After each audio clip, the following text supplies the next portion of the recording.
Así, de esta manera, es como vas a detener un ataque de pánico si te sucede en un avión, en un sitio público, en cualquier lugar que tú te sientas abrumado o abrumada.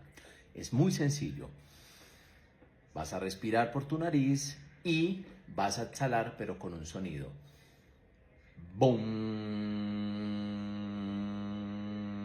Y este sonido lo vas a dejar largo, largo, largo, largo, largo, largo, largo, largo, largo, hasta que aguantes. Vuelves y repites. ¡Bum! Largo, largo, largo, largo, largo. Siempre, siempre activando el sonido. Largo, largo, largo. Lo haces durante 4, 5 minutos y no vas a tener ningún ataque de pánico. Comparte este video para las personas que piensas que lo necesitan y si tú eres una de ellas también.